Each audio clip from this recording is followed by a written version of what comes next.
بسم الله الرحمن الرحيم اللهم إنا نسألك السلام ونسألك العافية ونسألك الرحمة ونسألك المغفرة ونسألك الاستقامة ونسألك علما نافعا ونسألك حسن الخاتمة ونسألك رضاك من عندك بمنك وفضلك وكرمك إلى حضرة نبينا وحبيبنا وشفيعنا ومولانا محمد رسول الله صلى الله عليه وسلم وإلى حضرة آبائه وأمته وذرياته وأزواجه وإخوانه من النبيين والمرسلين وعلى كل وأصحاب كل أجمعين والتابعين لهم بإحسان إلى يوم الدين رضي الله عنهم نفعنا يا الله بعلومهم وافتح علينا بفتوح العارفين واجعلنا من العلماء العاملين واجعلنا وإياهم من عبادك الصالحين وسلمنا وإياهم من البلاء والوباء وسلمنا وإياهم من آفات الدنيا والآخرة بوسيلتهم وبركتهم وكرامتهم شيء لله لنا ولهم وبسر الفاتحة.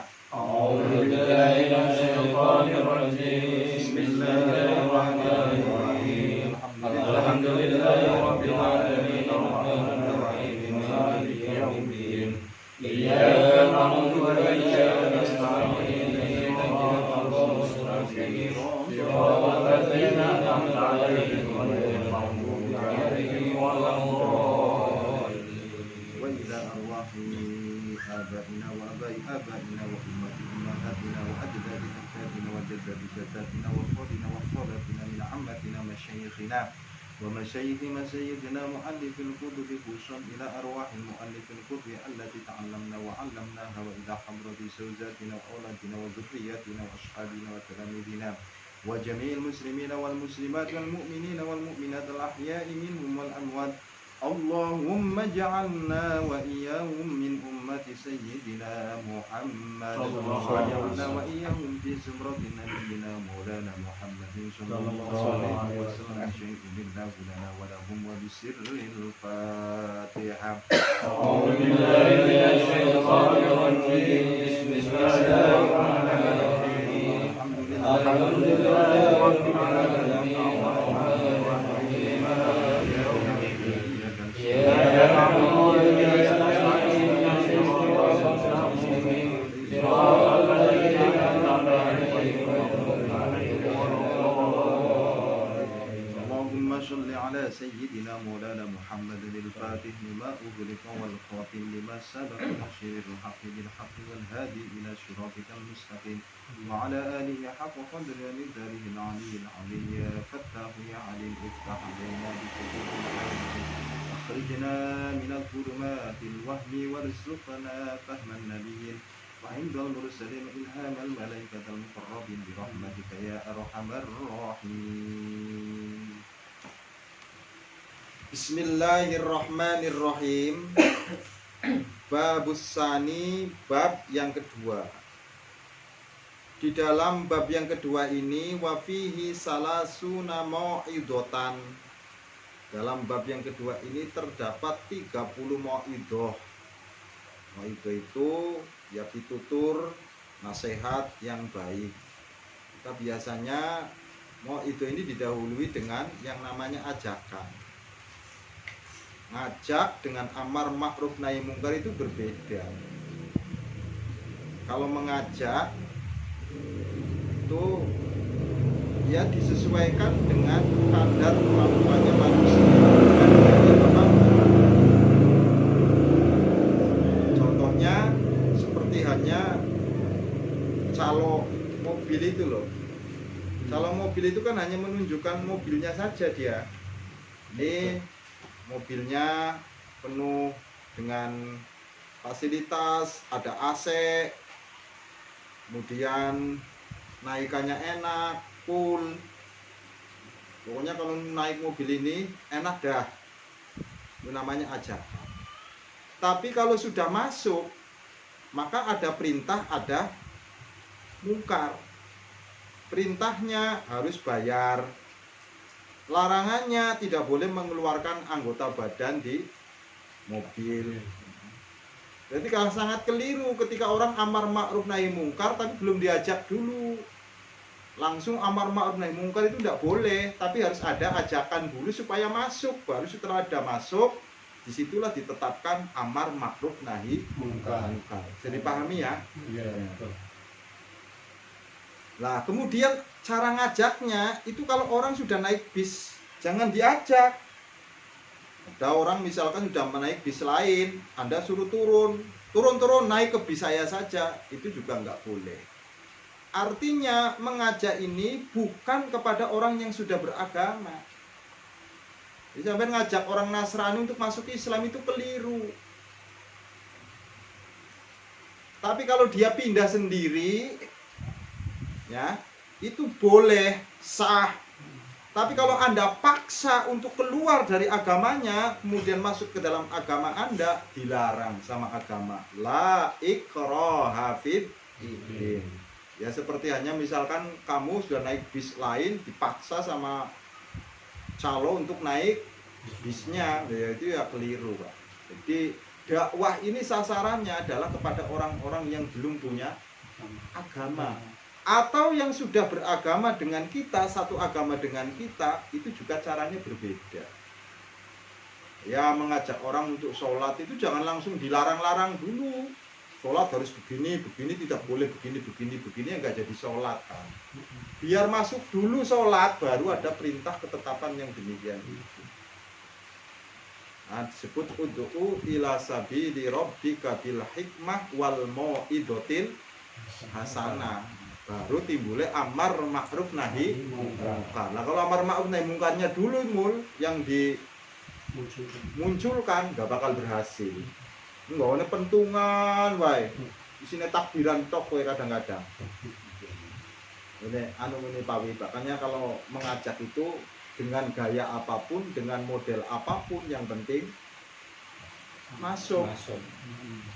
Hanya dulu para aulia itu, para wali songo itu mengajak orang itu dengan cara apa saja. Ada kalanya dengan memakai tembang, ada kalanya dengan memakai tembung, ada kalanya dengan memakai lambang. Yang penting masuk. Kalau sudah masuk baru ditetapkan amar ma'ruf nahi mungkar. Bisa dipahami Pak ya?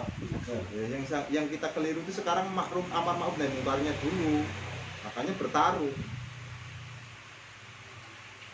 Wong sholat terus dilarang segala-galanya. Ya orang-orang jadi sholat malahan.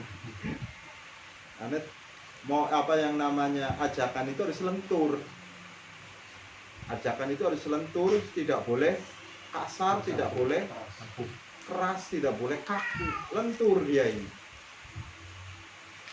Wa fihi salasuna mau'idotan. Di dalam bab yang kedua ini ada terdapat 30 mau'idoh, nasihat-nasihat yang sangat baik.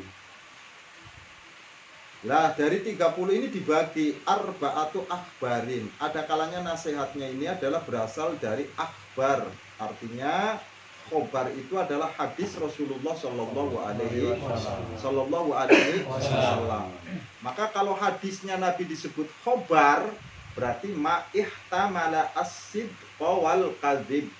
Kabar itu sesuatu yang bisa benar, bisa salah. Makanya kalau ada pemberitaan itu belum tentu benar, belum tentu salah. Oleh karenanya Anda jangan langsung nge-share dulu, coy.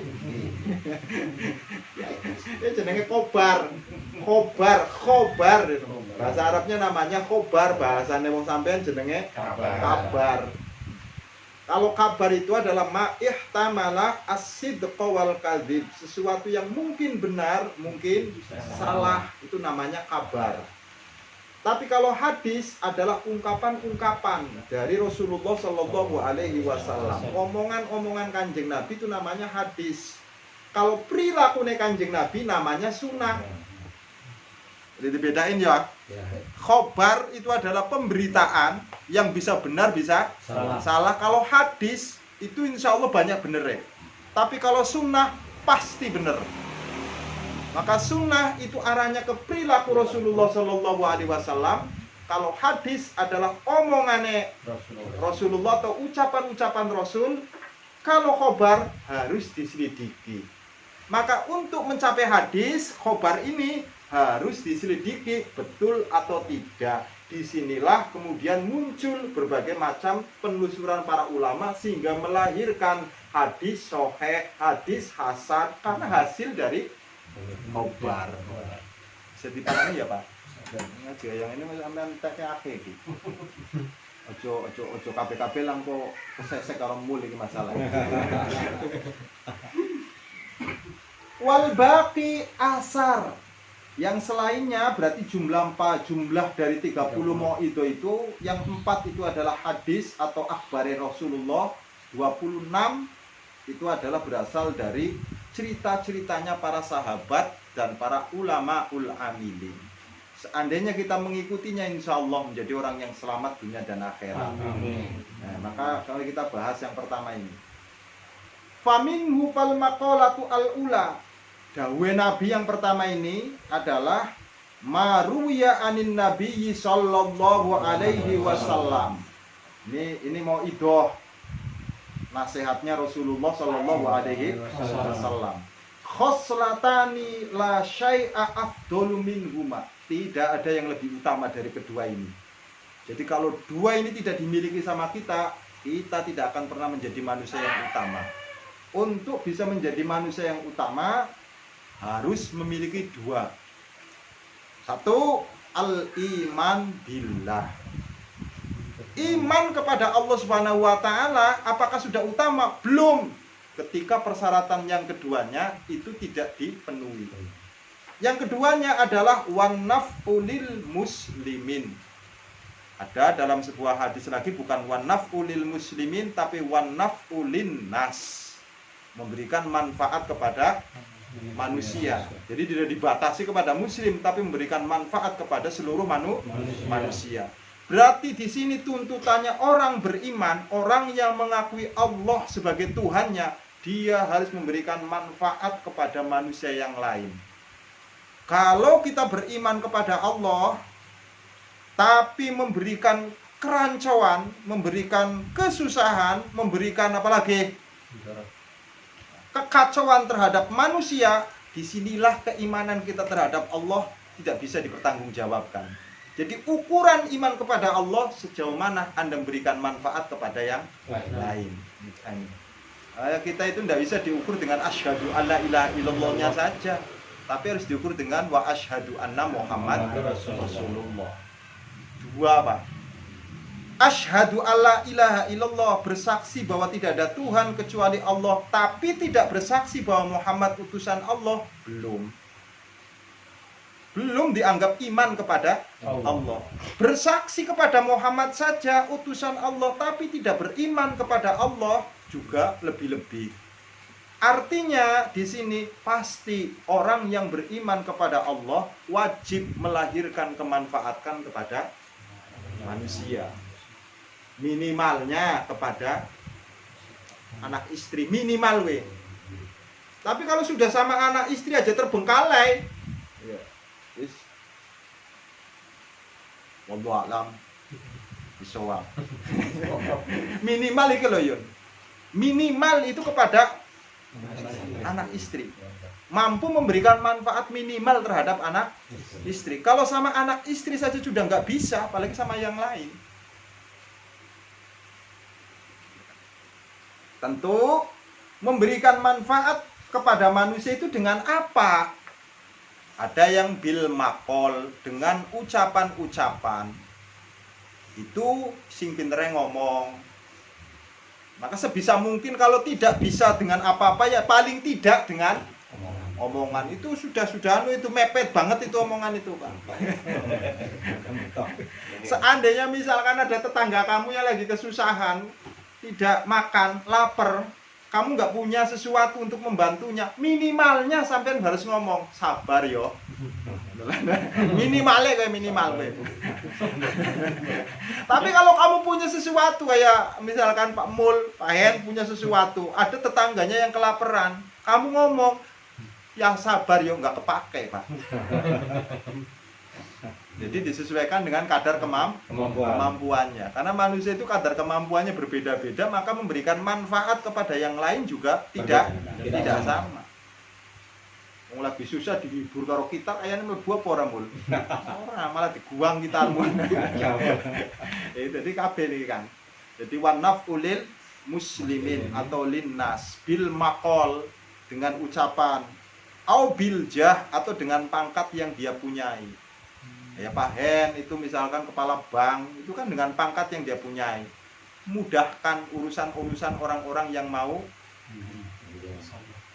jadi nasabahnya, Pak Hen. Mau kredit harus dimudahkan. Tapi yang dimaksud dimudahkan di sini itu harus melalui administrasi, kriteria-kriteria. Yang tidak boleh itu administrasinya sudah terpenuhi, malah dipersulit. Jangan punya jargon, ngapain kita permudah kalau masih bisa Sulit. Ini biljah. Dengan kepangkatan, dengan pangkat jabatan yang kita miliki. Apa saja bisa. Jabatannya sebagai preman misalkan, bisa Yon. Untuk nolong kepada yang lain. Jadi premannya bukan untuk menindas, tapi menolong orang yang tertindas. Nah, preman yang demikian ini yang dibutuhkan. Jadi kalau misalkan ada orang ditindas, datengin Yon. Tawe, datengin. Ini yang namanya Jibril, jiwa berandal tapi ingat ilahi. Memang boleh jadi fisiknya itu seolah-olah seorang berandal, tapi hatinya ini yang paling hebat itu biljah salah satunya. Di pangkatnya itu ya macam-macam dong. Kamu pangkatnya itu ada pangkatnya RT ya. Au bilmal, atau kita memberikan kemanfaatan dengan memakai harta benda. Tentu bagi orang-orang yang mampu. Kalau kayak model, maaf ngomong kayak kita ini, yo sing penting yo ning keluarga dhisik, sing penting ning keluarga dhisik yo. Kalau tidak bisa dengan memakai harta benda, awi bil badan, atau dengan memakai tenaganya. Duit nggak punya, pangkat nggak punya, ngomong orang bisa. Tenaga nggak. Nah ya wis sadaqallah. Maka manusia ini bisa dinilai hebat, bisa dinilai utama ketika mempunyai dua modal. Modal keimanan terhadap Allah, yang kedua melahirkan keimanannya itu adalah memberikan manfaat kepada yang lain. Maka begitu banyak ayat Al-Qur'anul Karim itu yang sering menggabungkan antara Allah dengan manusia. Banyak, Pak. Jadi sebagai ukuran. Kayak wa aqimus shalah wa atuz zakah. Jadi kalau sholatnya kamu rajin, tepat sama waktunya, luar biasa, jamaahnya luar biasa, itu secara hubungan dengan Allah hebat kamu itu. Tapi gagal ketika tidak memberikan sesuatu kepada manusia. Zakat tidak, tapi pengennya mintanya dizakatin. Nah ini kan. Nah ini makanya jadi ukuran Bang ya. Ya misalkan pamannya uskur li wali walidaik. Kamu mampu memuji kepada Allah Subhanahu wa taala, kamu mampu menyukuri nikmat Allah, tapi sayangnya kamu melalaikan kepada kedua orang tuamu itu juga gagal. Hanya dua. Jadi ukuran manusia itu adalah hebat di sisi Allah, dia ukurannya kepada manusia yang lain. Kalau ternyata dia memberikan dampak manfaat yang luar biasa kepada manusia yang lain, disinilah sisi keimanannya berarti diakui oleh Allah Subhanahu wa taala. Yes. Sekarang kita berpikir pada diri kita sendiri, kira-kira udah nyampe bab itu apa belum ini? Mudah-mudahan lah ya. Mudah-mudahan. Mudah. Itu semuanya ya insya Allah ya Yun ya. Paling tidak itu harus memberikan manfaat walaupun sedikit dengan apa yang kita miliki. Kancane ngerokok. Sampean gawa rokok tapi disak wae, kuwi jenenge yo minimalnya karena kancane mau ning rokok kok sik ora rokok, minimal karena kamu bawa rokok, ngasih kuwi jenenge manfaat. Kecuali misalkan kancanan karo Heru wis ora ngrokok, sampean didelok wae rokoknya tinggal ora apa-apa kowe kan. Ya paen ya. Jadi harus memberikan manfaat kepada yang lain. Apapun, dengan model apapun, dengan gaya apapun, asalkan bermanfaat untuk yang lain. Memberikan lapangan kerja mul. Ada orang nganggur, kamu kasih kerjaan, ini namanya manfaat untuk yang lain. Tapi kalau misalkan orang kerjanya itu saja nggak pernah nambah, ya berarti belum ada manfaat yang lebih. Nah sekarang buat manfaat yang lebih itu. Ya Pak W ini kalau cari rongsok ya cari manfaat yang lebih, makanya ya diusahakan teman-teman yang pada nganggur ini suruh nyari gitu loh Pak. Lapak sendiri. Jadi itu dua yang harus dimiliki oleh manusia. Jadi keimanan sudah kita punya, masalahnya ini hubungan sama manusianya itu loh Pak. Gimana mau hubungan di lockdown kayak begini? Stensing. Aduh, Stensing. Terputus mata rantai. Qala Rasulullah sallallahu alaihi wasallam. Ini yang hadis yang lain. Maka kalau misalkan pamannya kita tidak mampu memberikan manfaat minimal ini ya, tidak mampu memberikan manfaat pada yang lain, minimalnya kita tidak boleh mendoliminya. Sora ngai manfaat, ngurusui lah. Qala Rasulullah sallallahu alaihi wasallam, man asbaha la yanwi adzulma ala ahadin ghufira lahu ma jana.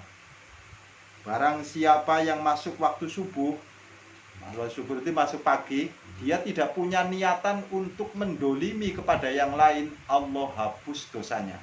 Jadi sedikit saja tidak ada niatan untuk merusak yang lain, mencelakakan orang lain, mendengki orang lain, Allah hapus dosanya. Gampang apa angel iki? Ngomongnya sing gampang. Laksanaannya luar biasa. Ngomongnya sing gampang. Biasanya ucapan-ucapan Kanjeng Nabi yang gampang-gampang ini tantangannya hebat loh ya. Jangan dianggap ya omongannya Kanjeng Nabi Muhammad itu adalah gampang ini. Nglakonane kuwi lho. Jadi yang pertama ini adalah man asbahala yanbi adzulma ala ahadin ghufira lahu majana. Jadi seseorang ini bila masuk waktu pagi tidak ada niatan secuil pun untuk menyakiti kepada yang lain, Allah hapus dosanya. Jadi begitu gampangnya sebenarnya manusia untuk bisa menghapus dosa. Dari sini dosa ini tidak bisa dihapus hanya dengan istighfar.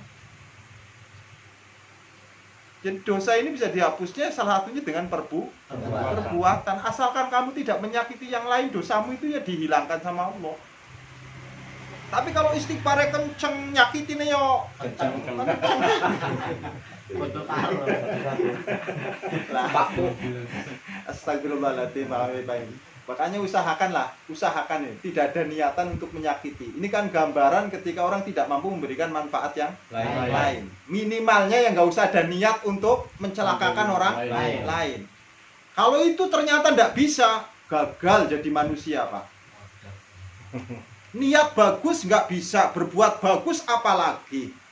Niat bagus aja nggak bisa loh, apalagi berbuat bagus. Oh ya wis, terserah sampean lah.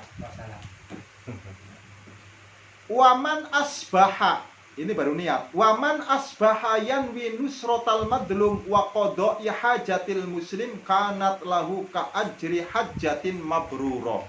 Ini pahalanya seperti orang melaksanakan haji yang mabrur. Orang yang niat ketika masuk pagi, masuk subuh itu, niat saja niat saya menolong orang-orang yang didolimi, yang disakiti. Niat aja niat, berarti kan belum berbuat. Serta niat untuk memenuhi hajatnya orang yang butuh. Niat aja niat. Sekalipun nanti duitnya orang dikai, apa-apa niat sih. Yang penting niat. Kanat lahu ka ajri hajjatin mabruro. Maka bagi orang itu dia akan mendapatkan pahala seperti hanya pahalanya orang yang melaksanakan haji yang mabrur. Niat aja niat. Di sini di bahasanya itu adalah niat, bukan melaksanakan. Niat itu biasanya sangat susah.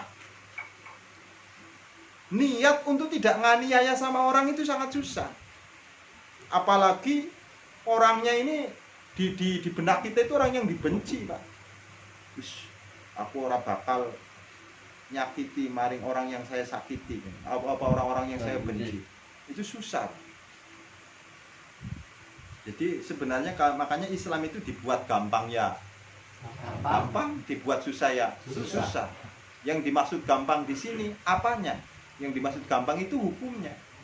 Tapi yang dimaksud susahnya apanya? Ngelakonane. Kalau hukumnya itu gampang gitu. Hukumnya itu di Islam itu adalah mudah, jalani sing susah.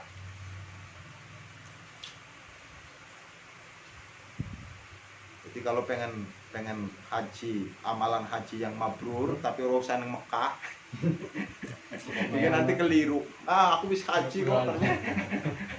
Ini hanya seolah-olah pahalanya kayak orang melaksanakan haji, tapi Anda tidak bisa disebut haji. Jadi sekalipun misalkan paman sudah niat tidak mau niat tidak mau menyakiti orang, itu bukan berarti Anda itu sudah haji. Hanya pahalanya orang-orang yang melaksanakan haji yang mabrur sudah kamu raih pahalanya tok. Jadi ning kono iku yo nanti jabatannya itu bukan Pak Haji tapi pahala haji ngono. Pahala bencana paha. Yang tadinya itu adalah Pak Haji ini tetap harus ditambahi lagi pahala haji. Nah. Wa qala alaihi salatu wassalam. Ini hadis yang ketiga. Jadi hadis yang pertama, manusia dinilai utama ketika manusia itu dengan keimanannya mampu memberikan manfaat kepada yang lain. Minimalnya hadis yang kedua ini diturunkan tensinya. Kalau kamu tidak mampu memberikan manfaat yang lain, hendaknya kamu tidak punya niatan ketika masuk pagi untuk menyakiti kepada yang lain. Lebih bagus kamu menolong orang lain. Nah, ini maka masuk kepada hadis yang ketiga. Wa qala alaihi salatu wassalam, ahabbul ibad ilallahi ta'ala anfa'un nas linnas wa afdalul a'mal idkhulus surur ala qalbil mu'min yatruduhu anhu ju'an aw yakshifu anhu kurban aw yaqtilahu dainan. Ini yang dimaksud oleh Gus Bahang ini.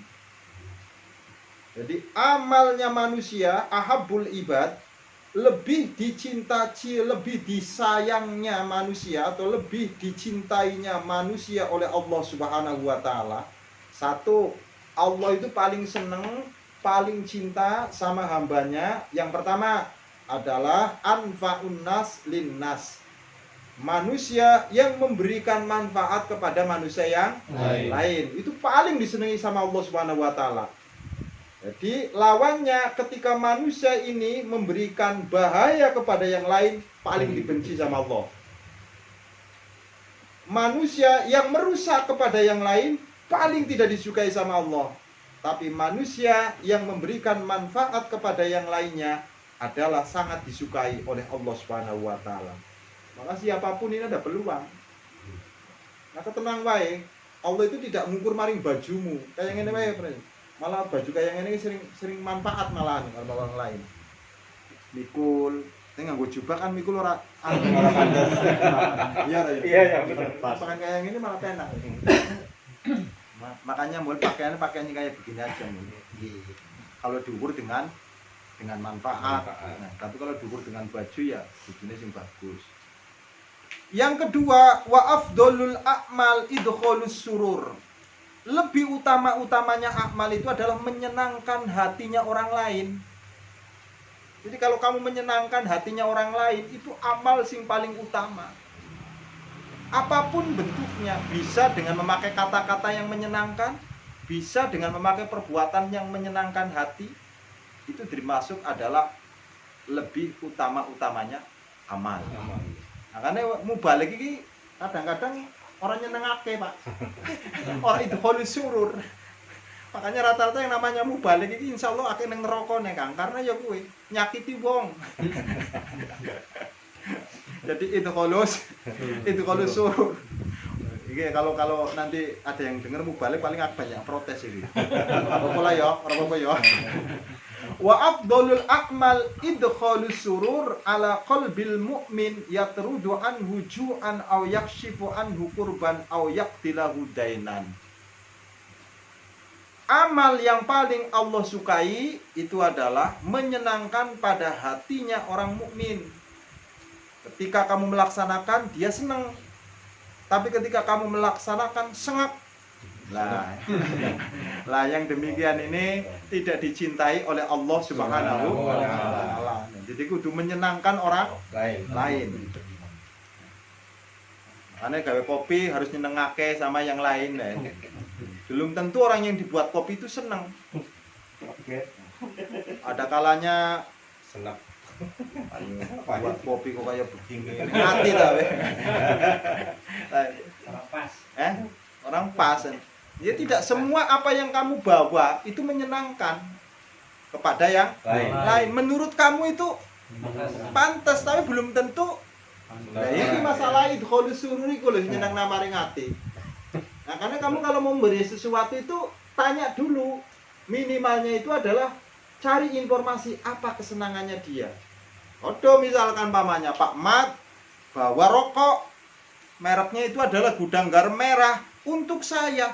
Itu ya pemberian, tapi kan belum tentu itu halus surur. Belum tentu menyenangkan saya.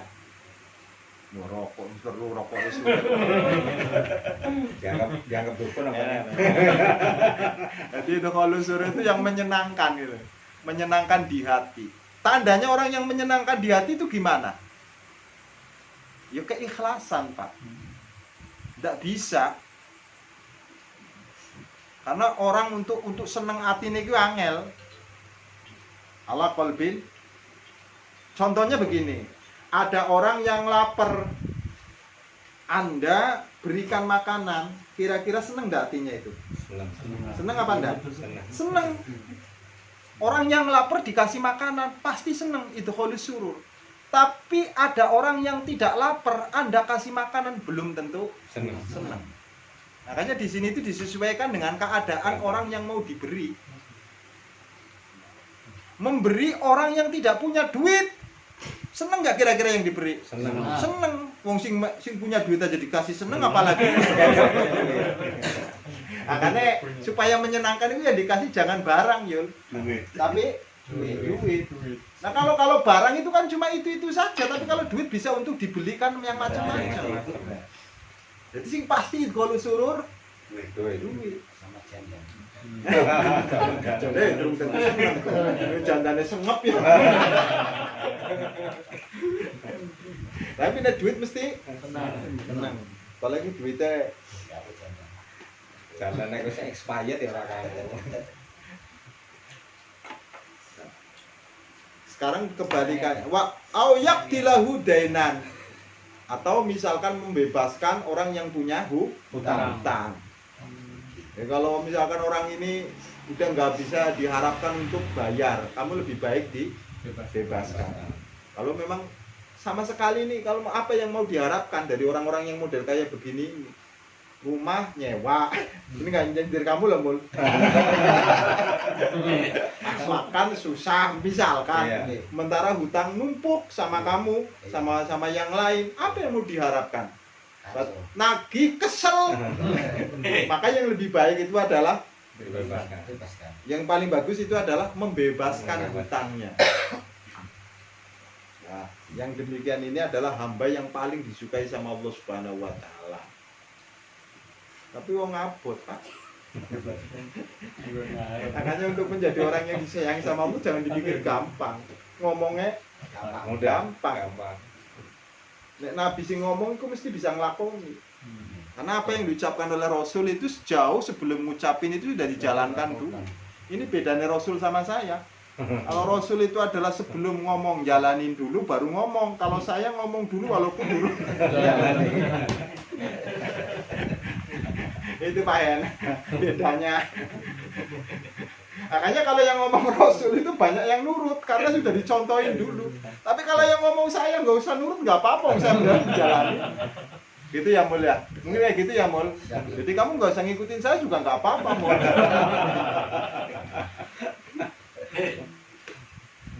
Wakhos selatani la syai'a. Ada dua sesuatu yang tidak disenangi sama Allah Subhanahu wa taala. Kalau tadi itu sesuatu yang disenangi sama Allah itu dua. Kamu beriman juga memberikan manfaat kepada manusia. Sekarang yang tidak Allah sukai terhadap manusia. Apa itu? Pertama, asyirku billah. Menyekutukan terhadap Allah Subhanahu wa taala. Yang kedua, wadurru bil muslimin. Ini kebalikannya. memberikan bahaya kepada Manusia. manusia. Jadi orang beriman dituntut untuk memberikan manfaat. Kalau orang yang menyekutukan kepada Allah, pasti dia akan membahayakan kepada yang lain. Wong yang beragama saja itu adalah membahayakan yang lain, apalagi yang tidak beragama. Makanya komunis itu tidak akan pernah memberikan dampak manfaat kepada yang lain, pasti akan membahayakan kepada yang lain. Ini nggak usah cerita corona lo ya. Ya, corona nanti masalahnya siaran langsung nanti saya live. Itu Yon. Jadi syirik itu pasti. Jangankan kau kepada manusia, kepada yang menciptakan saja sudah membahayakan. Arti membahayakan di sini kepada Allah Subhanahu wa taala. Kalau Allah tidak akan pernah kalau Allah itu tidak akan pernah berbahaya. Jangan dipikir syirikmu itu akan membahayakan kepada Allah. Maka yang dimaksud ini membahayakan pada dirinya sendiri. Jadi syirik itu mendolimi dirinya sendiri. Jadi dari sini Bapak sekalian, konsepnya orang yang beriman itu pasti harus memberikan manfaat kepada yang lain. Tapi syirik pasti membawa bahaya yang lain. Artinya yang kenal Tuhan itu harus harus memberikan manfaat. Yang tidak kenal sama Tuhan pasti akan menimbulkan kekacauan. Maka pertanyaannya adalah bagaimanakah dengan orang yang sudah mengenal Tuhan tapi memberikan kacauan daripada yang lain, menghancurkan kepada yang lain. Disinilah imannya tidak dianggap. Karena ukurannya ya amaliyah, iman ini ukurannya amaliyah. Maka kalau disebut innalladzina amanu mesti berbarengan dengan wa amilus sholihat. Makanya orang-orang yang beriman itu ukurannya adalah amalus sholihat. Mukmin dengan orang-orang yang beriman itu sama apa enggak? Mukmin itu artinya juga orang yang beriman. Tapi ayat Qur'annya alladzina amanu juga artinya mereka-mereka yang beriman. Sama apa enggak? Mukmin dengan mereka-mereka yang beriman sama enggak? Mukmin ya artinya orang yang beriman. Alladzina amanu yaitu artinya juga sama, mereka yang beriman. Ini bedanya penyanyi kalau menyanyi.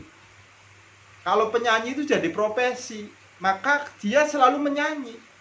Dalam keadaan apapun dia tetap disebut penyanyi. Tapi yang namanya menyanyi itu belum tentu karena bukan profesi.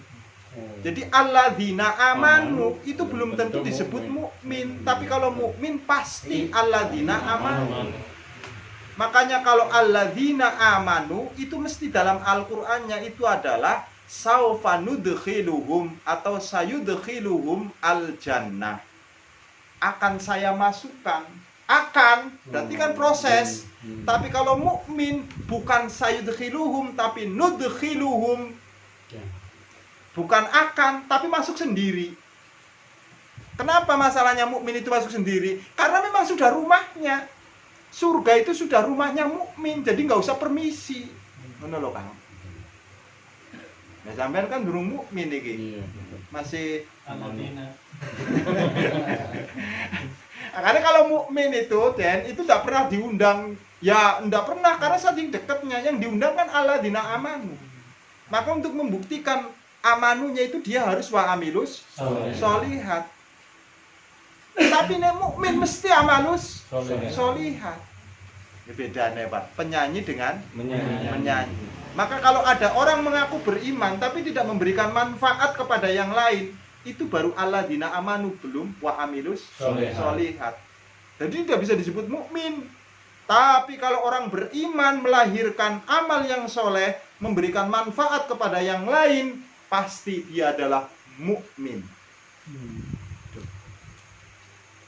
Nah, sampai jangan engkres, saya ini orang mukmin, bah, beli tempor mukmin.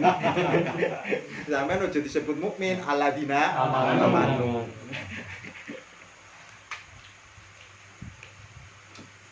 Kalau nggak ngaji kayak gini nggak paham Pak sampai. Iya, benar. MJ. Jadi pikirnya sampean wis mukmin tenanan paling.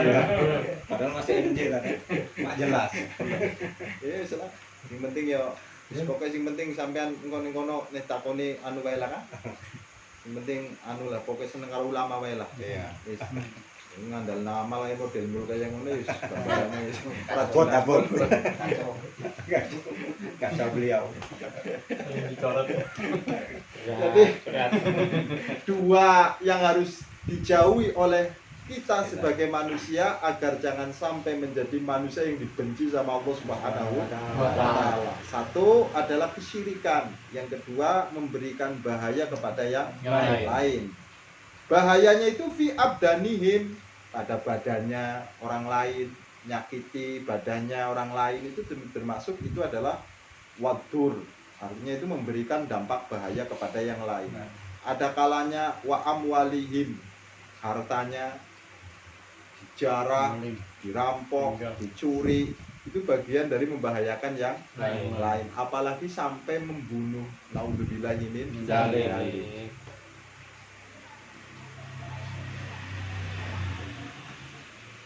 Makanya akan sangat bertentangan ketika orang mukmin kok nyolong. Karena udah jelas ini bertentangan. Makanya dulu kenapa sih Nabi Muhammad itu namanya Muhammad, tidak namanya yang lain? Karena untuk membingungkan orang-orang kafir, membingungkan orang-orang musyrik. Namanya Muhammad, artinya orang yang terpuji. Kok disifati bohong? Kan tidak pantas, Pak. Makanya orang-orang kafir Mekah waktu itu bingung nyipati Muhammad. Disipati tukang sihir, wong dia terpercaya. Disipati stres, wong dia sehat. Namanya mul.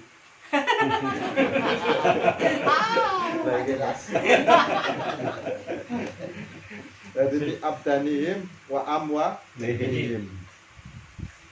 Maka semua perintahnya Allah Subhanahu wa taala ini, semua perintahnya ataupun larangannya itu dikembalikan, Pak, pada dua. Pasti itu. Jadi di sini disebutkan oleh dalam kitab Nashihul Ibad, fa inna jami'a awamirillahi ta'ala turja'u ila khoslataini. Semua yang berkaitan dengan Allah Subhanahu wa taala itu dikembalikan pada dua. At-ta'zim lillah wa syuqqa li khalqihi. Satu adalah perintahnya Anda harus mengagungkan Allah, tidak boleh menyekutukannya. Yang kedua, perintahnya itu memberikan kasih sayang terhadap makhluk, tidak boleh membahayakannya. Itu pasti itu. Maka tuntutannya iman itu harus melahirkan rahmat, melahirkan kasih sayang kepada siapapun, termasuk orang-orang yang jahat, termasuk orang-orang yang rusak. Itu wajib kita sayangi. Sayangnya bukan pada perbuatannya, tapi pada kemanusiaannya.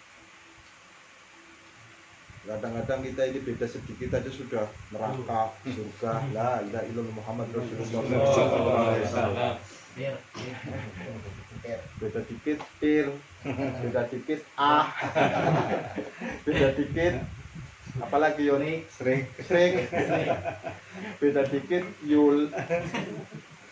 Ada orang yang misalkan bawa keris tahayul, tapi orang bawa ATM Enggak. Mul. Jadi ajaran agama itu memberikan kasih sayang, syukoh, welas asih kepada siapapun. Itu ajaran agama. Maka kita berbelas kasih sama siapapun itu adalah ajaran agama. Yang tidak boleh itu memberikan bahaya kepada siapapun. Jadi jangan sampai mengatasnamakan agama menghancurkan kepada yang lain. Justru agama itu harus membangun kepada yang lain, menghargai kepada yang lain, menyayangi kepada yang lain. Alangkah sangat tidak masuk akal ketika orang beragama malah memusuhi yang lain. Ini dipertanyakan, sebenarnya kita itu agamanya apa toh? Agamanya Islam, wong nyatane perbuatannya musuhi yang lain. Disebut tidak Islam, wong KTP-ne Islam.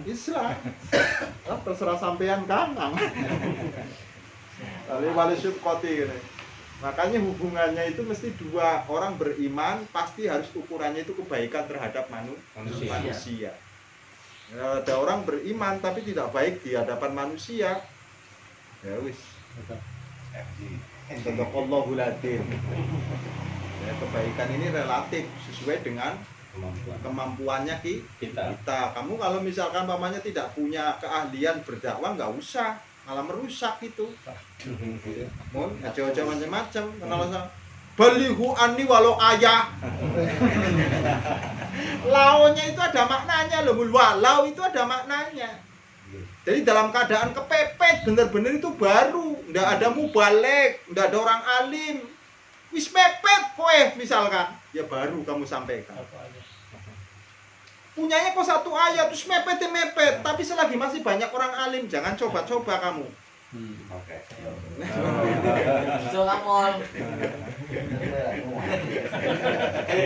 Jadi launya itu ada maknanya, jangan dimaknai itu walau ayatin sekalipun satu ayat, bukan. Dalam kondisi-kondisi tertentu. Ketika sudah tidak ada orang alim lagi kecuali kamu satu-satunya, dan kamu hanya mengenalnya cuma itu saja, sampaikan. Darurat wis kowe.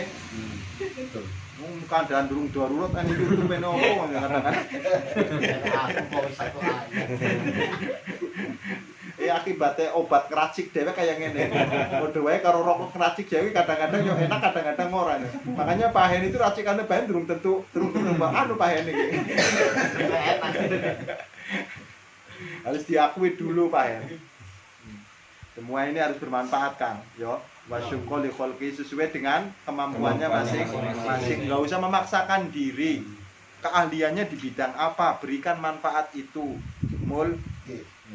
Ya keahliannya tukang nambani wong ya tambani. Keahliannya tukang diminta sama orang supaya naik pangkatnya. Ya itu dijabai jojo.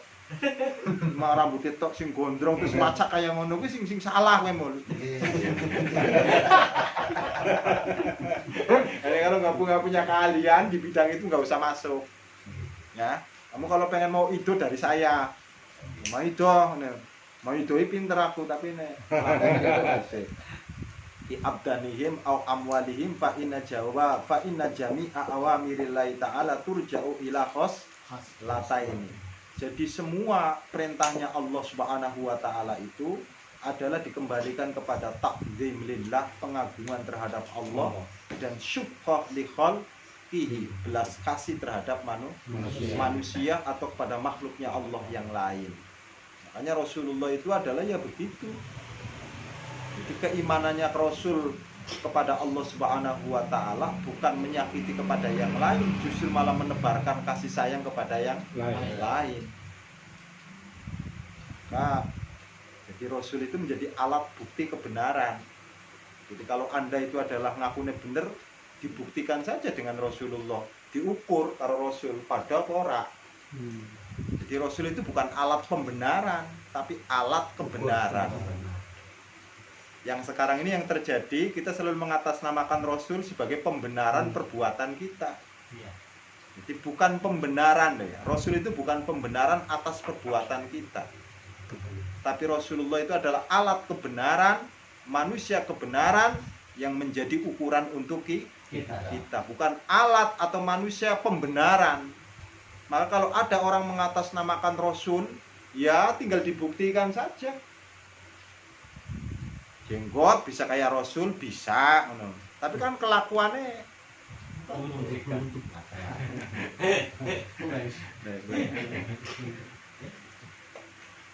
jadi yang jenggotan paling yo kalau juga ya paling. Nah, qolihi ta'ala. Iki nyakitake apa? Apa ora kemul terus mulih. Yang bulah pokoknya aku ya. Yang jelas kalau pengen tahu yo niatane aku nih. Kalau melalui kayak begini dipikir nyakitakan, tapi kalau menurut hati saya yo kamu aku sih niatnya nyindir tok kok. Tadi kata wong nyindir iki dosa apa teman? Ada kalanya bahasa itu dengan sindiran, ada kalanya dengan terang-terangan. Yang sindiran itu kalau masih bisa mempan ditambani. Ada seorang pencuri kumpul di tempat sini misalkan, Anda sindir. Orang itu kalau mencuri mesti yang mencuri paksa. Jadi pasti ditambani. Tapi kalau misalkan tetap aja mencuri, ya harus ditunjuk langsung. Kamu pencuri kok nggak tobat-tobat sih? Paham ya? Nah, itu ada kalanya dengan bahasa sindiran, ada kalanya dengan bahasa terangan. Tergantung orangnya yang dihadapi itu siapa mun. Ya, model kaya misalkan awi, wong gedeg banget ya misalkan pamane. Diomongi sekali dua kali, disindir sekali dua kali, kok ternyata orang nyambung ngono lho. Iki sing ora nyambung apa perasaannya apa kupinge kan enggak tahu. Maka kita harus dengan menggunakan bahasa yang jelas. Nah, mudeng. Terus wa qauluhu ta'ala ushkur li walidaik. Mesti hubungannya ada dua, Pak. Jadi kalau orang itu adalah bersyukur kepada Allah, ukuran syukur kepada Allah adalah Anda diharuskan untuk bersyukur kepada kedua orang tua. Maka ukuran iman itu mesti birrul walidain. Sama orang tuanya jahat, imannya dikirnya kenceng. Wah. Dah gagal jadi waline. Gagal mul.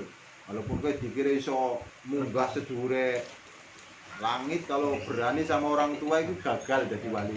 Wali setan paling mul. Nih. Ya. Terus yang selanjutnya wal maqalatu atsaniyah, maqalah yang kedua qala Nabiyyu sallallahu alaihi wasallam alaikum bimujalasatil ulama, terus meneruslah kamu untuk berbarengan dengan ulama, dengan duduk bareng sama ulama. Terus meneruslah kamu, alaikum itu ada usaha keras kamu untuk selalu duduk bersama dengan ulama. Sebisa mungkin, kalau nggak bisa sehari, kalau nggak bisa setiap hari, minimalnya setengah bulan, itu paling minim. Kalau setengah bulan ternyata nggak bisa, ya paling tidak 1 bulan sekali. Kalau 1 bulan sekali ternyata nggak bisa kumpul sama ulama, minimal setengah tahun orang bisa kumpul karo ulama. Setahun orang bisa kumpul karo, minimalis umur hidupmu pernah. Kalau misalkan paman seumur hidup orang pernah kumpul sama ulama, wis orang usah urip sampean.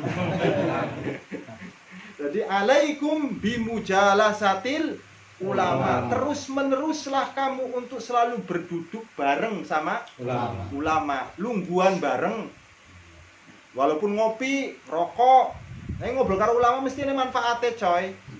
Ora percaya kowe. Ora mungkin ulama kok nyolong kowe, ora mungkin. Enak ulama kok murid kok nyolong berarti belum lah.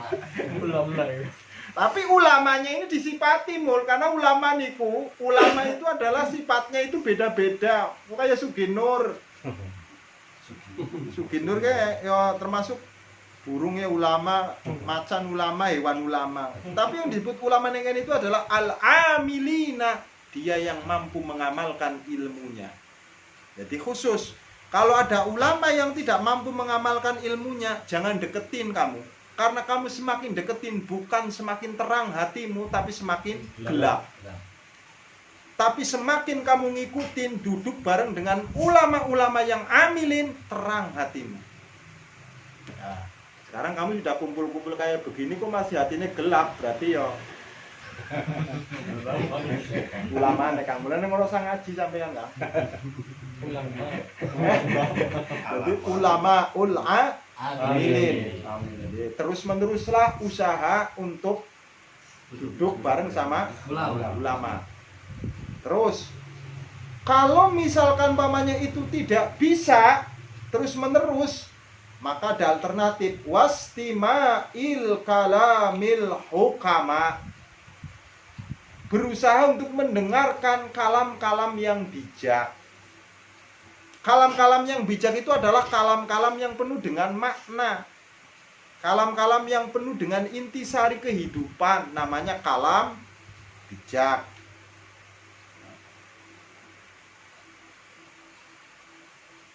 Maksudnya hukaman ini adalah al-alimina bidzatillah, orang yang tahu tentang Tuhan, orang yang tahu tentang Allah, itu namanya hukama. Karena tahu tentang Allah Subhanahu wa ta'ala, maka dia tidak akan pernah serampangan, selalu hati. Jadi orang yang tahu sama Allah itu mesti hati-hati mu. Ora busak-busu. Ya kowe kadang-kadang karena orang luar Gusti Allah busak-busu sok ngasih mau ido.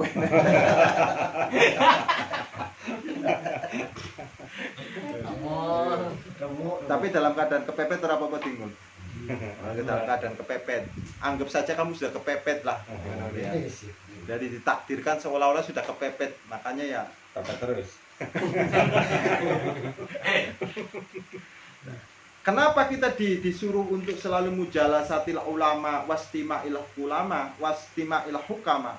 Fa innallaha ta'ala yuhyi al-qalba al-mayyit binuril hikmah ay al-ilmi an-nafi.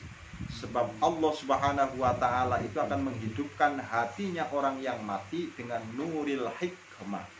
Jadi kalau kamu itu kumpulnya dengan ulama, tidak mungkin kecondongan hatimu itu pengen maksiat. Jadi secara otomatis hatinya sudah mulai ada nurnya. Tapi kalau kumpulnya dengan orang-orang yang jelek, mesti hatinya ya pengennya ke sana. Minimalnya ya seminggu sekali lah, ini dua hati sing bagus lah. Karena seminggu seorang ngaji yo, iki bedane ngaji langsung karo ngaji ning YouTube beda mu. Ngaji ning YouTube kok iso bisa maksiatan karo orang lain karo orang. Ada jaminan ngaji ning YouTube bener-bener ngaji. Sambilan. Ada orang ndak bisa ngaji di YouTube itu disebut dengan bimujalasatil ulama. Sekarang kalau misalkan ulama-ulama yang amilin sudah nggak ada Pak, gimana caranya kita supaya bisa untuk sarang-sarang lungguan karo ulama? Caranya yaitu adalah bukan dengan orangnya, tapi caranya dengan karya-karyanya. Maka kalau ngaji itu diusahakan harus bawa kitabnya. Jadi ulama-ulama yang memakai kitabnya ulama-ulama, para guru yang memakai kitabnya para ulama-ulama yang amilin, itu seolah-olah kamu itu adalah lungguh dengan pengarangnya. Mungkin sampean gak iso mocone, makanya saya jadi wasilah saja. Jadi tidak ada bedanya antara sampean dengan saya. Sampean ini sebenarnya pengen baca kitab Nasoihul Ibad karangannya Syekh Nawawi. Cuma kan ora iso. Tidak bisa, maka memakai saya wasilah. Nah, saya ini kan berarti budaknya sampean. Jadi peringkatnya sebenarnya dhuwur sampean daripada saya. Jadi apa artinya saya? Sombong untuk apa? Peringkatnya di bawah sampeanmu. Aku pesuruhnya sampean loh gitu. Jadi aku iki yo ajudane sampean asline iki mun. Mongkon mocokno. Karena terima kasih akibat setelah dibacakan ini karena terima kasih ya enggak warokok sebagainya loh. Kalau memang sudah sangat jarang ulama yang amilin, kembali kepada kitabnya. Kembali. Maka kita itu adalah ngikutinya ulama amilin. Karena untuk sekarang ini susah untuk mencari ulama amilin. Ulama yang mengamalkan ilmunya udah susah. Kalau dulu ya banyak. Tapi sekarang ini sudah sangat luar biasa susahnya. Paling tidak kita itu adalah bernostalgia dengan ulama-ulama amilin. Artinya menghadirkan karangan-karangan ulama-ulama dahulu untuk dibaca kembali. Setidaknya insya Allah masih ada berkahnya walaupun titik. Karena wong ceramah serang gawa kitab, insya Allah berkah langkah. Itulah di situ mungkin rahasianya Gus Bah kalau kesana kemari bawa kitab. Karena untuk mengandalkan amalnya sendiri kayaknya susah untuk berkahi sampean. Wong di diri saya aja belum berkahi terhadap dirinya sendiri, kok berkahi karo sampean. Keliru kalau sampean saya cari berkahnya sampean buku. Oh, ini kalau dicari berkah kangkang. Maka kita nyari berkahnya karangan-karangan ulama-ulama zaman dahulu. Beliau itu dengan ikhlasnya terbukti zamannya dari zaman luar biasa yang belum dikenal dunia sekarang ini, tapi sampai sekarang kitabnya masih utuh, masih bertahan dan dibaca. Itu kalau bukan keikhlasan dari ulama-ulama al-amilin tidak akan pernah mungkin sampai. Banyak orang yang mengarang 2 bulan sudah nggak ada bukunya, ada nggak? Nggak ada. Ini udah berapa abad Pak. Maka yang kita harapkan itu adalah pancaran ilmunya beliau. Bukan ilmunya saya, bukan mul. Tapi pancaran ilmunya Syekh Nawawi yang mempunyai kitab ini, semoga kita dapat pancaran berkahnya. Allahumma Amin. Allahumma amin. Jadi keliru kalau sampai mencari berkah sama saya itu keliru. Tak omong ini keliru. Jadi bareng-bareng mencari berkah dari orang yang sangat mengamalkan ilmunya, yaitu melalui kitab Nashihul Ibad, namanya Syekh Nawawi Al-Banten. Kadang orang tok Banten juga tapi orang kayak Syekh Nawawi. Orang tok Nawawi tapi orang kayak Syekh. Ada sekolah yang namanya Nawawi Bantani tapi kan Amalia itu di Nawawi Banten, malah Amalia nantang Nawawi Al Bantani. Mana yo?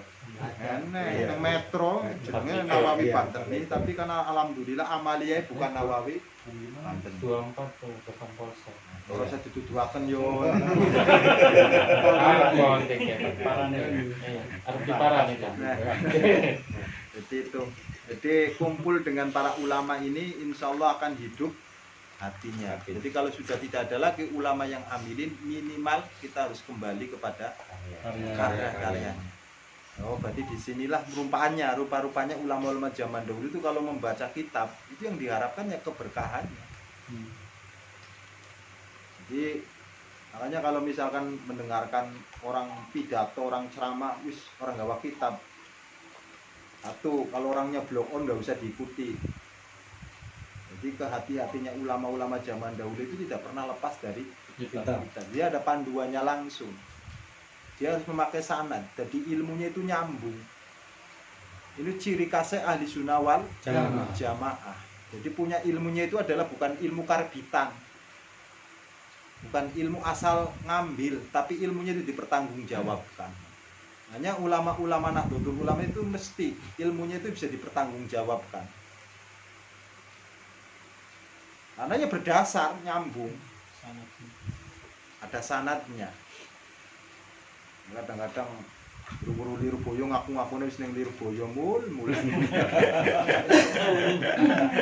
Ya Pak Idris ya. Oh itu geger tol padahal ning liru boyo wis digegeraken dhisik.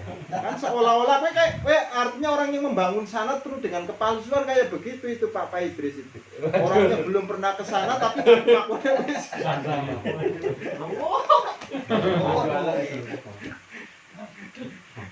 Wis kaya ngono diremukna kaya ngono tetep ora tobat ya berarti. Jadi fa innallaha ta'ala yuhyi al-qalba al-mayyit binuril hikmah. Kama yuhyi al-ardu al-maita bima'il mator. Seperti hanya Allah Subhanahu wa taala menghidupkan bumi yang mati dengan sebab air hujan. Jadi semua itu ada penyebabnya. Ada kalanya orang ngaji itu bukan semakin terang hatinya namun semakin gelap. Kenapa masalahnya? Salah udane. Udahnya itu yang salah, udahnya yang keliru, ilmunya yang kadang-kadang diserapnya ini loh Pak. Jadi menyerap dari seseorang yang tidak pernah ada sanadnya, menyerap ilmu dari orang yang tidak punya sanad, ya putus hubungannya, tidak ada sambungannya Anda ini.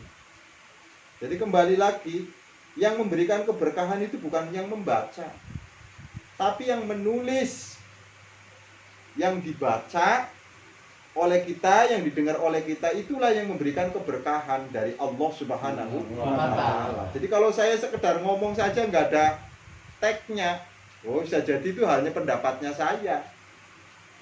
Kayak model saya kok sudah berpendapat, kan lucu. Ilmu nanggung, pas-pasan, berpendapat, berfatwa, oh sesat kan.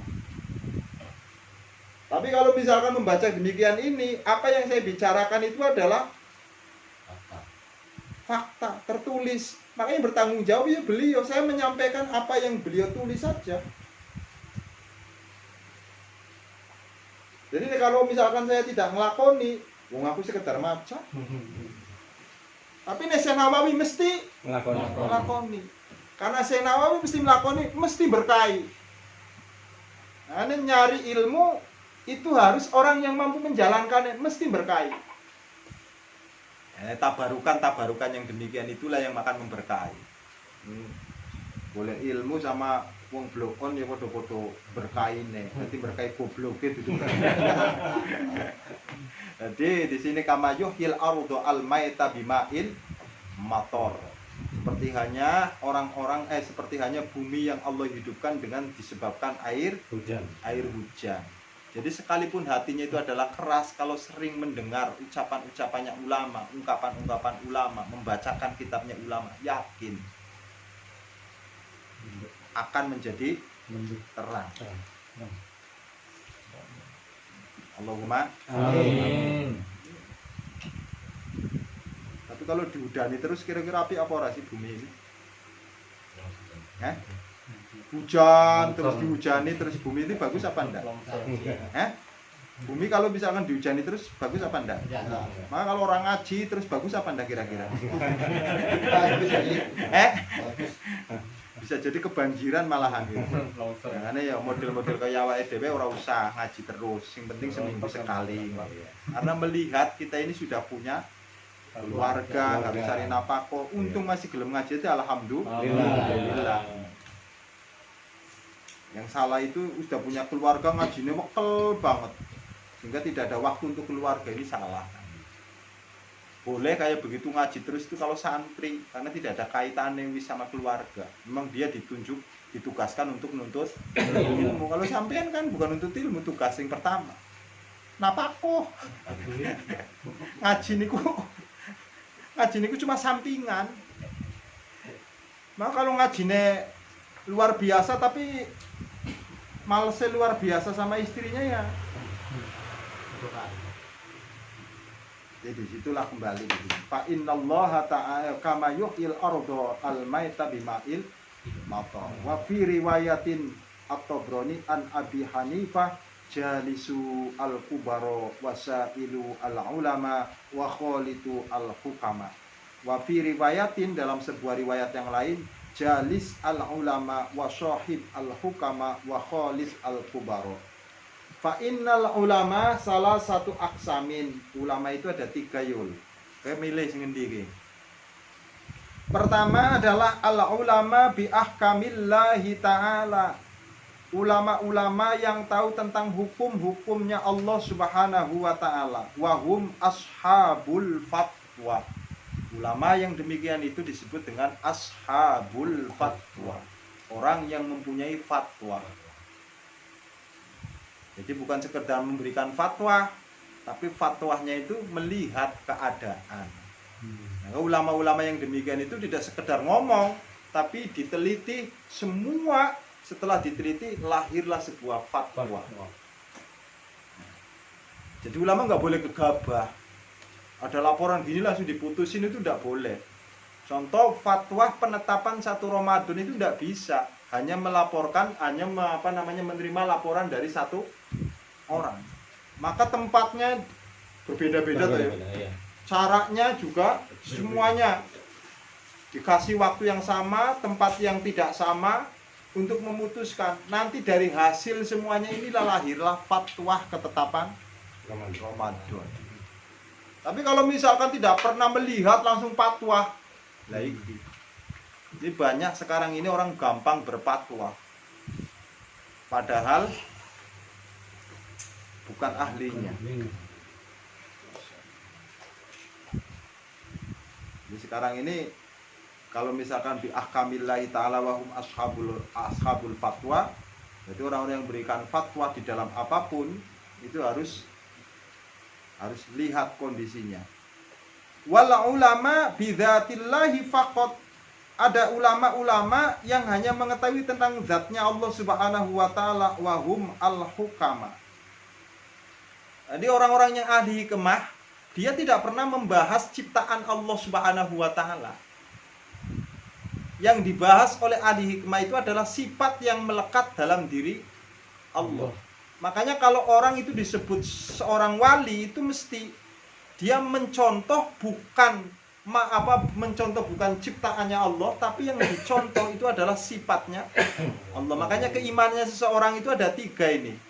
1, orang beriman dengan ayat-ayatnya, kayak model kita. Sehingga ketika tidak ada ayat, kita nggak percaya sama Allah Subhanahu wa taala. Untuk itu Allah ciptakan ayat sebagai tanda bahwa dia maha dari segala maha. Kayak langit, bumi itu sebagai alamatnya. Jadi imannya model kita ini Pak Hen. Tapi imannya para wali, dia tidak melihat ayat-ayatnya Allah, tapi yang dilihat adalah sifat yang melekat pada diri Allah. Nah, ini wali itu karena sudah imannya dulu melalui sifat, dia mencontoh sifatnya Allah. Wali itu tidak ada yang ngamukan. Ada wali kok cepet ngamukan yo. Wali itu tidak pernah ngamuk karena mencontoh sifatnya Allah yang tidak gampang ngambek. Kalau Allah ngambekan nggak disembah ngambek, wow, entek sampean. Wali itu makanya sabar menghadapi siapapun, tidak pernah marah. Ada wali kok marahan, loh, itu jenenge wali kota paling lima. Waliullah itu karena mencontoh sifat-sifat Allah Subhanahu wa ta'ala, maka keimanannya yang dihasilkan oleh wali juga mencontoh. Makanya sudah bukan memakai ayat, bukan memakai bacaan Quran lagi, bukan, tapi memakai lakune Quran. Kalau kita kan imannya dengan membaca Quran, masih memakai bacaan. Kalau wali sudah tidak lagi memakai bacaan, tapi memakai lakune, perjalanannya Quran. Karena masih membaca, imannya itu adalah menggunakan ayat, ayatnya berubah, jadi berubah. Makanya iman seseorang itu ketika hanya memakai ayat, itu tidak akan pernah mampu langsung ke hati, masih timbul tanda tanya. Orang bakal mantep orang. Yes, sekarang saya tanya sama sampean, Tuhan kita itu siapa? Allah. Tuhan kita itu siapa? Allah. Allah. Semua langit dan bumi itu miliknya siapa? Allah. Allah itu maha apa? Maha kaya, maha besar, dan maha dari segala. Anda yakin enggak Allah bisa memberikan kekayaan tanpa bekerja? Yakin enggak? Yang ngomong yakin apa enggak? Yakin. Anda yakin enggak ketika Allah itu memberikan kehidupan tanpa makan? Yakin. Sekarang mari kita buktikan, Anda nggak usah makan bisa hidup atau tidak? Enggak. Bisa. Enggak.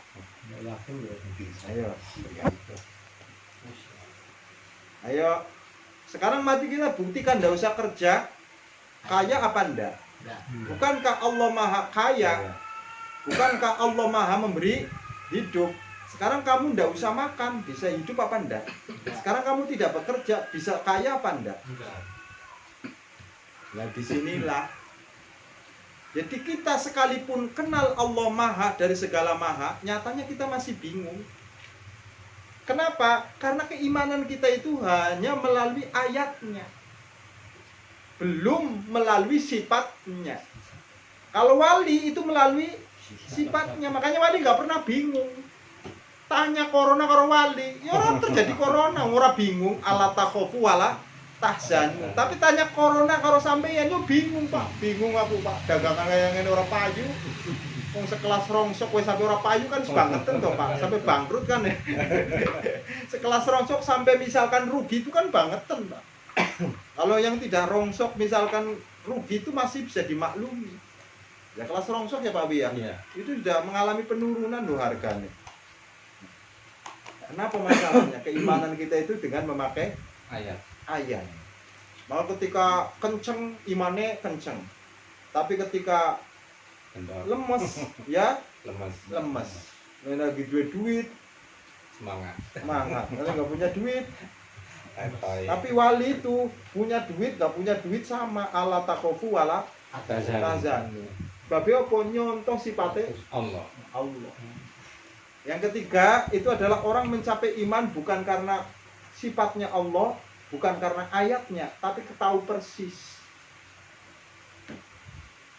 Keimanannya siapa itu? Keimanannya malaikat, keimanannya para nabi, karena weruh langsung Allah, makanya la ya'sunallah, tidak pernah bermaksiat secuil pun. Nah, kalau kita ini karena imannya melalui ayat, akhir maksiat ya Pak Jen. Kembalikan. Kalau malaikat itu la ya'sunallah ma amarohum, tidak pernah bermaksiat walaupun secuil dengan apa yang Allah perintahkan. Semua yang Allah perintahkan pasti. Mulai dari dulu sampai sekarang, malaikat ini sujud terus, tidak pernah berontak. Manusia disuruh sujud terus, berontak. Ini bedanya kan. Jadi keimanannya para malaikat itu kenapa tidak melahirkan kemaksiatan terhadap Allah, tidak melahirkan penentangan terhadap Allah, tidak melahirkan pengingkaran terhadap Allah, karena dia tahu langsung. Makanya Nabi itu tidak pernah ada yang nentang sama Gusti Allah karena tahu Langsung. Nabi itu tidak pernah ada yang maksiat sama Allah karena tahu langsung. Tapi nek wali itu mencontoh sifatnya, mengakui iman kepada Allah lantaran tahu tentang sifatnya.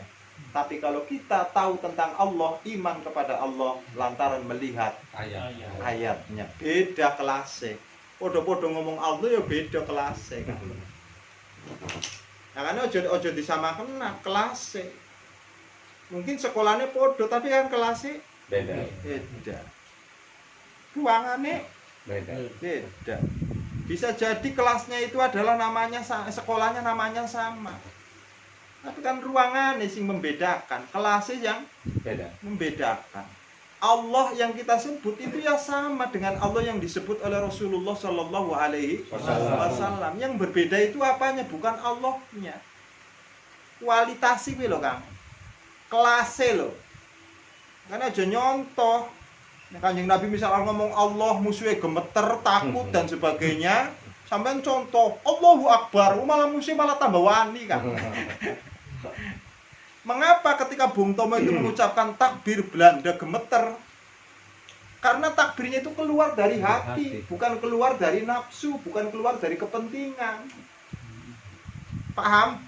Tapi takbirmu gue loh, keluarnya dari kepentingan. Sebabnya ene sing bayar. Wis sing dadekne ora mempane kan kaya ngono. Jadi jangan dipikir ketika sudah takbir Anda itu berimannya sungguh-sungguh. Wong agama ini tidak diukur dengan takbir. Ada lagi di sini. Makanya kita semua itu harus mengerti tentang bagaimana ulama-ulama yang harus kita anuti itu loh Pak. Wahum al-hukama. Fa fi madakhilatihim tahdhib lil akhlaq. Bagian dari hukama itu adalah pasti yang diajarkan itu bukan hukum, yang diajarkan itu akhlak. Kalau yang ngajarin hukum namanya ulama fikih, halal haram, sah tidak. Tapi kalau belajar masalah lunggah, ungguh, welas, asih, itu namanya akhlak. Maka ulamanya namanya ulama tasawuf. Beda, Anda mau belajar hukum jangan sama ulama tasawuf, nggak berani ngukumin. Piye? Kalau dalam masalah ilmu fikih orang dijiwit boleh bales, tapi dalam ulama tasawuf, nek ada orang disakiti jangan dibales, malah harus dibaikin. Ya jalan, wani. Maka ulama itu jadi bekalnya macam-macam. Ada ulama yang mengajarkan akhlak. Ada ulama yang mengajarkan hukum. Wilayahnya ya sendiri. Jadi kalau Anda mau belajar hukum, jangan kepada ulama akhlak, nggak jadi. Mau belajar akhlak sama ulama hukum ora dadi. Nah, hukum itu hailah. Hailah itu adalah mengelak dari satu kepada yang lainnya. Karena yang namanya fikih itu lahir dari pemikiran. Tapi nek akhlak itu sifatnya pasti. Maka sesuatu yang pasti itu adalah pasti benar. Sesuatu yang tidak pernah berubah pasti benar. Akhlak itu adalah benar. Karena dimanapun Anda dalam posisi apapun harus berakhlak. Contoh, dagang harus jujur dalam situasi apapun. Tapi dalam hukum boleh. Dalam hukum itu ya. Dalam hukum itu tidak lagi. Karena berubah-ubah. Bisa yang sesuatu yang dijual itu adalah bisa tadinya haram, bisa jadi halal karena dalam keadaan kepepet sudah nggak ada sudah nggak ada lagi itu barang kecuali itu, padahal barang haram. Seandainya saya tidak beli maka tidak mendapatkan barang, maka berubah latte. kaelah. Dari sini ulama-ulama juga modelnya macam-macam. Tinggal tergantung Pak Wi pamelu sing endi kae. Nek sing ulama dipiran bae weneng. Kacana Heru. Selamat. Ini. Li'annahum, kalau pengen terang hatinya, kalau pengen hatinya itu menjadi hati yang penuh dengan cahaya dari Allah, yaitu harus bergaulnya dengan ulama-ulama yang mengajarkan akhlak. Jadi dia tidak akan pernah memprovokasi, mengadu domba, itu tidak akan pernah. Tapi selalu mendamaikan sesuatu yang dalam keadaan panas,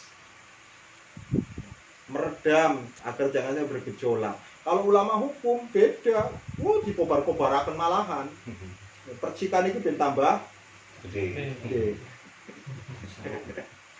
Karena yang berbicaranya hukum. Ya, kadang-kadang ya cara orang sakit itu ketika berobat juga kan harus melihat dokternya, Pak. Yang sakit gigi lihat peraksanya ke ahli kulit, kan orang nyambung. Jadi apa yang kamu sakit sekarang ini? Yang sakit itu masalah hati. Hati kita itu penuh dengan penyakit. Lapornya sama ahli hukum, orang nyambung. Maka lah ya laporannya sama orang yang ahli di dalam bidang itu. Ini salah satunya ulama-ulama zaman dahulu itu luar biasa. Nah, kita kembali, kalau kita pengen mempelajari tentang akhlak ya baliknya kepada kitab akhlak. Belajar akhlak baliknya kitab fikih ya wudu batal, enggak batal. Tapi kalau masalah akhlak itu luar biasa. Akhlak itu di atas. Makanya Rasulullah SAW itu dikatakan innama bu'itu liutamima makarimal akhlak. Yang pertama kali dihadirkan oleh Rasul itu penyempurnaan terhadap akhlak. Bukan berarti manusia zaman dulu nggak ada akhlaknya. Ada tapi belum sempurna. Makanya Rasul itu menyempurnakan sesuatu yang belum sempurna. Akhlak kan. Ngomong yang nganggo akhlak. Terus apa lagi ngerokok yang nganggo akhlak. Aneh akhlaknya kabeh, Bro. Contohnya sing nganggo akhlak, rokok, orang yang kopi ini jenenge rokok kok berakhlak. Secara hukum boleh, tapi kan akhlaknya kurang. Kabeh itu punya akhlak lupain. Semuanya harus punya akhlak yo. Waduh, ngopi orang rokok. Temannya gorengan. Gorengan. Kalau Heru nggak apa-apa, nggak ngerokok. Baik ini. Minang kalau Heru. Jadi kalau misalkan pengen terang hatinya, bergaulah dengan ulama akhlak. Annahum asyraqat qulubuhum bi ma'rifatillah. Jadi kalau orang itu adalah sudah terang, dia akan mengetahui Allah Subhanahu wa taala. Hatinya. Kalau mata kita itu tidak akan pernah melihat Allah. La tudrikul absar wa huwa yudrikul absar wa huwal latiful khabir. Karena Allah itu maha lembut, saking lembutnya dia tidak bisa dilihat oleh siapapun kecuali bagi orang yang jernih hatinya, dia mampu melihatnya. Maka segala sesuatu itu ukurannya hati. Ketakwaannya hahuna. Takwa itu ada di Hati. sini. Takwa itu tidak bisa. Kalau diterjemahkan bisa. Tapi untuk menjadikan orang ini takwa atau tidak, Anda jangan ngomong. Enggak takwa ini. Oh, enggak bisa, Kang. Karena takwa ini adanya di hati. Maka karena takwa itu hahuna kata Rasul, takwa itu adanya di hati. Setempel takwa itu yang tahu itu cuma Allah Subhanahu wa taala. Jadi pemutusan nanti kita takwa atau tidak itu bukan di dunia. Jadi kita termasuk orang yang takwa atau tidak tergantung ada setempelnya enggak di hatinya itu. Kalau enggak ada setempel takwanya di hati kita ini berarti enggak. Walaupun bajunya nganggo baju takwa. Makanya nggone batik wae jadi kalau pakai baju batik kan ora apa-apa ora takwa. Ya, dari sini kembali lagi dari bergaulah dengan ulama-ulama yang menanamkan akhlak. Karena kalau ngaji itu ya dengerin Gusmus Gusmus itu adem, ayem, Mbak Memun dulu itu kan masih ada YouTube-nya toh. Ya, Ya, ini anda tapi jangan kemudian setelah mendengarkan YouTube kayak begitu itu dari Gusmus atau Mbah Maimun terus anda nggak mau ngaji lah, ini yang bahaya. Dari lurusin. Nah, dia tinggal dilurusin karena apa yang beliau bicarakan bisa jadi nggak nyambung karena beliau itu tingkatannya tinggi, sing ngaji tingkatannya wong awam. Ini jaga sembung bawah golok. Makanya apa sing konslet gitu. Ayah Mbah Maimun ngomong, orang yang tidak tahu 17 Agustus Islamnya nggak sah. Nah, itu kan kalau dipahami apa adanya sama orang-orang yang konslet kan malah luar biasa. Mbah Maimun itu ngomongnya dengan pakai isyarah, itulah caranya. Artinya orang kalau pengen tahu sholat itu ya tahu saja tentang masalah proklamasi kemerdekaan Indonesia, jumlahnya 17. Sholat yang kita lakukan juga jumlahnya 17 rakaat, 17 rukun. Jadi kalau orang tidak tahu proklamasi, tidak tahu 17 Agustus berarti tidak tahu sholat. Ini kan gampang toh. Tapi kan kalau misalkan mamanya diterima dengan apa adanya, ini banyak ungkapan-ungkapan ulama itu yang tidak bisa dipahami apa adanya kecuali oleh orang-orang tertentu. Lah kamu kan bukan orang tertentu. Mul, kadang-kadang engkres ya kan. Wa asyraqat asraruhum bi anwari jalalillah. Kalau sudah hatinya itu menjadi hati yang makrifat, maka dia akan akan memunculkan tentang asror, rahasia-rahasia. Maka baginya dengan Allah sudah tidak ada rahasia lagi. Karena sudah dianggap kekasih. Kenapa kita masih merahasiakan? Karena kita belum percaya banget, makanya masih ada rahasia. Tapi kalau sudah percaya banget nggak ada rahasia. Allah itu kalau sudah menganggap hambanya sebagai kekasihnya nggak ada rahasia. Ya kayak dina iki arep mati kan. Dikabari kok. Tapi ora kena cerita karo wong lain. Aku sih sok mati wis jenenge wong pekok. Paham ya mulia? Jadi asrar ini tuh rahasia-rahasianya Allah juga akan diberikan. Makanya ada ulama yang menjawabnya kadang-kadang nggak nyambung dengan permasalahan. Ditanyanya ini jawabannya itu. Kenapa masalahnya? Saat ditanya itu, ya itu rahasianya Allah yang kelihatan. Makanya jawabannya nggak nyambung dengan pertanyaannya. Jadi ulama-ulama yang khawasul khawas. Sampean kan duduk khawasul khawas, tapi ulama khawas sampean. Ulama khawas ini ulama kok ngecek ya, jadi ulama khawas. Jadi wa asyraqat asraruhum bi anwari jalalil lillah. Wal ulama bil qismaini wa hum al kubara fa inna mukhalitata ahlillah tuksabu ahwalan saniyah wan naf'u bil lahdi fawqa naf'i bil lafdi faman nafa'aka lahduhu nafa'aka lahduhu wa man la fala. Jadi artinya ngene mul, barang siapa yang selalu mencampuri terhadap ulama-ulama, minimalnya seminggu sekali, yo dibuat anu lah kita buat acara. Pokoknya seminggu sekali untuk ketemu karo ulama. Ulama ini sebaliknya nih kita beda. Maka kalau memang yang demikian itu adalah ahwalan saniyah, dia akan menjadi orang yang tintanya baik. Ada perubahan mesti, disadari atau tidak pasti ada yang berubah. Yang biasanya berubah kayak begini mesti tanpa disadari berubah, pasti itu. Minimalnya remeh lah kan. Jadi sekalipun ngumpul karo tukang tuak ora bakal minum tuak. Paham ya? Paham. Tapi kalau misalkan kumpul karo ulama ana ngombe tuak kok melu ngombe tuak berarti durung kan sampean. Jadi ahwalan saniyah. Jadi kalau sering kumpul sama ulama, Anda akan mencapai tingkatan yang baik. Jadi ahwalnya itu, kelakuannya itu agak berubah pasti itu. Kelakuannya itu agak berubah tanpa disadari sama kita. Jadi berubahnya bukan karena unsur keterpaksaan, tapi berubah sendiri. Makanya untuk berubah itu ya proses. Kalau berubah dipaksa, cepat. Ya berubahnya saat itu saja. Nanti ketika sudah nu ya nggak berubah lagi Pak En. Tapi kalau perubahan yang otomatis, perubahan yang tanpa paksaan, berubah dengan sendirinya, dia akan istiqomah nanti. Ya, akwalan saniyah. Dan perubahan yang demikian itu biasanya tanpa disadari oleh pelakunya, yang nyadari orang lain.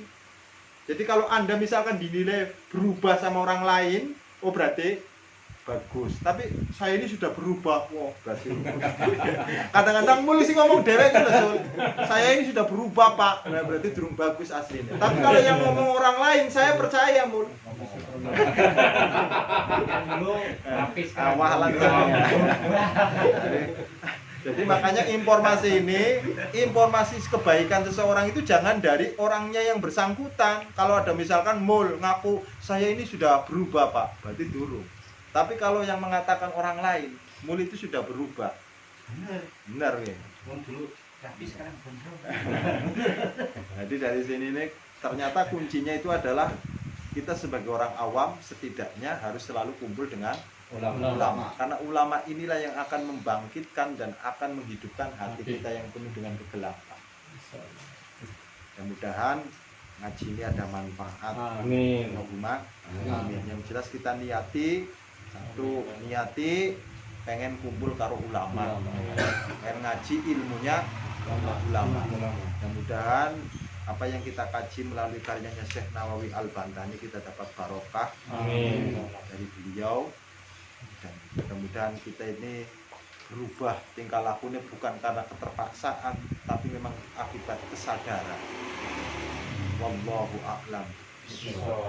Maulaya sholli wa sallim daiman abada ala bika khairi khalqi kullihim huwal habibul ladzi turja syafa'atuhu li'awli minal awwali muqtahimi ya Rabbi bil Mustafa balligh maqasidana waghfir lana ma madha ya wasi'al karami. Bismillahil Fatihah. Alhamdulillahi rabbil alamin arrahmanir rahim maliki yaumiddin. Iyyaka na'budu wa iyyaka nasta'in ihdinas siratal mustaqim.